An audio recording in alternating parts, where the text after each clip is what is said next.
Hello, Monica Callaway here, and I am up first for our group, who is consisting of myself, Marty Allen for the second part, and Joshua Woodworth for the third part.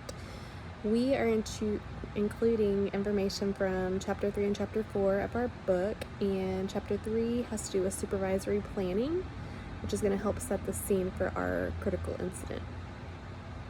So supervisory planning is necessary for obtaining objectives, standing plans, and single-use plans. Top-level managers typically develop company-wide policies, procedures, methods, and rules. Supervisors formulate the necessary plans for the work units. Policies are guides for decision-making, and most originate with higher-level management.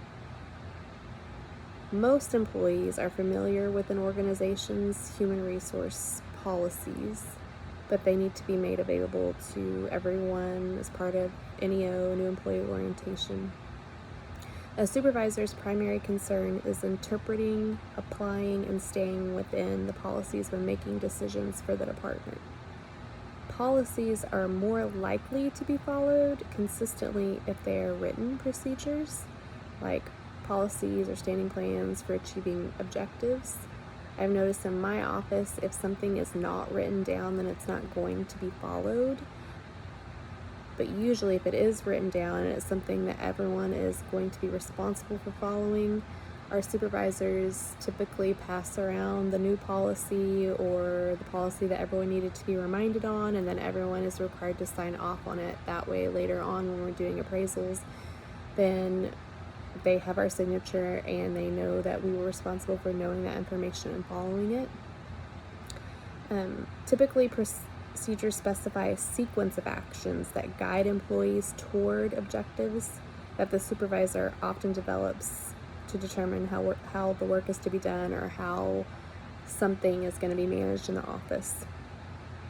The advantage of the procedures are that they require an analysis of what's going to be done to promote uniformity of action, meaning that everyone's going to follow the same courses of action. The supervisor will be called on to design and follow methods and rules, which are essentially the guides for the action. So whenever upper management hands down these policies, it's up to supervision to read through them, make sure that he understands them, because he's going to be the one that's going to be delegating this out to the office. And if he doesn't understand it, he's not going to be able to make sure that his office is following it as it should be. Methods and rules are more detailed than procedures, and a rule is a directive that's got to be applied and enforced wherever applicable. So that being said, supervisory planning has a lot to do with our critical incident that I'm going to be discussing. We are going to go over an incident that has happened probably in everyone's office, I'm assuming, since it's happening all over base, but it started out with the global pandemic, COVID-19, coronavirus 2019. Our management, the President of the United States, has mandated a vaccine policy for all federal workers.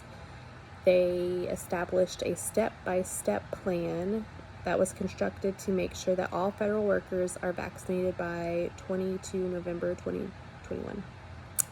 So coming up, some of the workers in the office are supportive of the mandate and celebrate the decision. Some of the workers in the office are against the vaccine mandate and they've started demanding to be exempt. The workers want to know what their options are in regards to not taking the vaccine. They want to know what the recourse will be if they do not become fully vaccinated by the time of the mandated deadline. So the supervisor's dilemma is that they have this deadline, they have these policies that have been handed down by upper management, so they are going to have to make a plan. And so I'm going to hand that over to Marty, and he is going to discuss his portion of this now that we have covered what the critical incident is. And I'm sorry I couldn't be there with you guys today, and I hope you're having a good evening, and on to you, Marty. Bye-bye.